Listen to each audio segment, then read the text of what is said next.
Welcome back.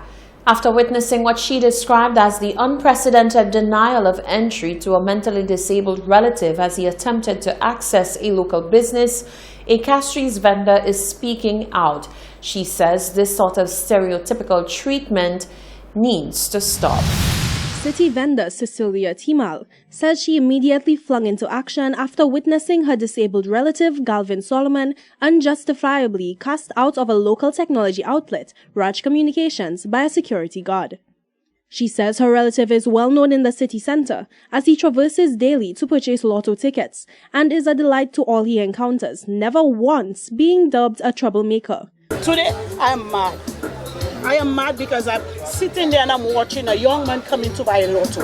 Nobody don't know who he is. And the security at the door telling him he cannot enter. And it's a public place. Why is it that you have a public place and somebody cannot come in? Anybody have a right to enter in a public place. As long as you go and spend your money. No trouble. He stand up there, he asked the felder to enter, and the man push him out and tell him he cannot enter it. And I'm mad because this boy there is related to me. He's related to me. And he's not a troublemaker. Young persons with disabilities are at the highest risk for discrimination, according to research conducted by the World Health Organization. This comes as a result of social and institutional prejudices against both the youth and the disabled, as well as general ignorance on a variety of mental and physical conditions. The owner of Raj Communications, though absent for the incident, was open to speak against the actions of the security guard and says he has begun to investigate the matter. Sometimes in business we have all different type of people. We just have to know how to handle, how to organize that. That's right. Okay, but don't worry, everything is in my control. Yeah, but no, just you see, I will take care of that. People with disabilities represent one of the most marginalized groups in the world. Many live in poverty and are at serious risk for discrimination and violence. In the past, policymakers have taken action by adopting the Convention on the Rights of Disabled Persons. Despite this, very little has been done to enable differently abled persons to participate fully in all aspects of social, economic, and cultural life. For 7 News, I am Jacques Winning. Thank you, Jacques. The Cultural Icon series is an effort of the CDF to unite St. Lucians through cultural and creative empowerment. In the 6th year of its series, leading local actor and theater activist Arthur Jacobs will be honored for his contributions to the growth of the arts in St. Lucia.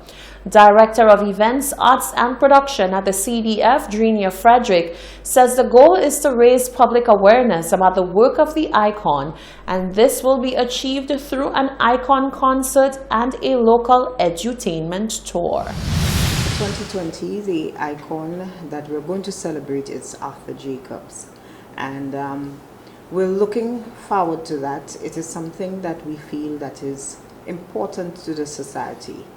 And through the Icon series, we have developed an edutainment program where we invite young persons to interface with the icon, the work of the icon, and put on a production that goes around to 12 schools around the island, telling young persons about the icon, the work of the icon, and how it has influenced our cultural landscape today.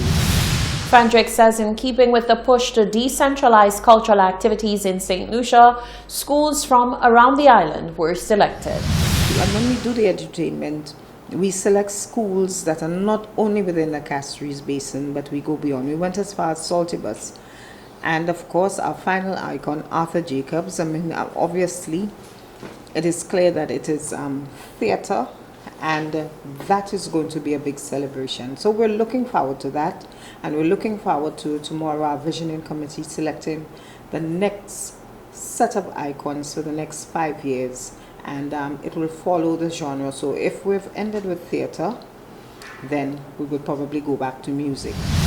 The youth will be heavily involved in the Icon series activities, as tour facilitators are mainly young unemployed individuals who have been trained by the CDF. Although the recipients of Icon Series recognition must meet a criteria of prolonged dedication to arts on the island, the work of one young talent, namely Lashley Moto Winter, will also be recognized during the Icon Series, as the CDF has selected him to receive the first ever Aspiring Artist Award for his contributions to the music industry as a young artist and producer.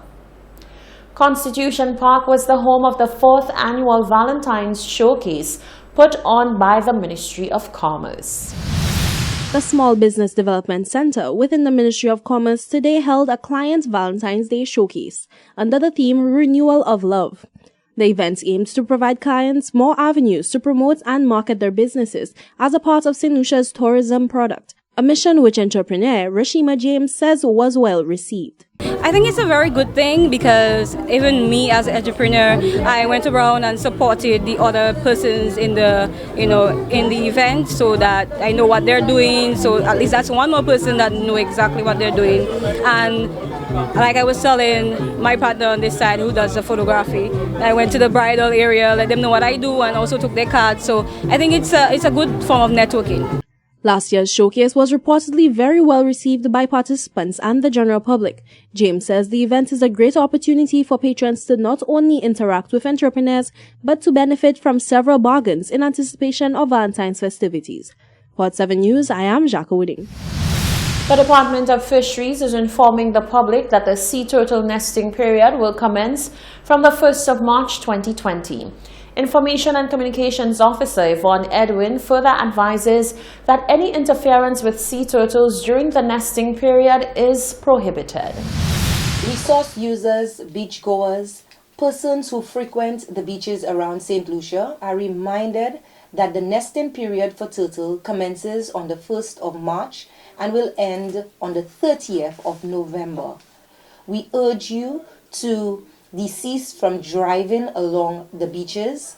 Ensure that you observe your surroundings and report to the department any sightings you may see as it relates to female nesting sea turtles. In an effort to ensure the survival of the sea turtle population, anyone who notices a nesting sea turtle should adhere to the following guidelines. Stay well out of sight, avoid using lights, do not handle or touch the eggs, and keep all pets away, especially dogs. Anyone caught interfering with nesting sea turtles or in possession of sea turtle meat or eggs is liable to a maximum fine of EC $5,000. The public is encouraged to contact the Department of Fisheries for more information and to report all observations of sea turtle nesting activity. This is the Hot 7 TV Nightly News. Sports and weather are coming up after the break.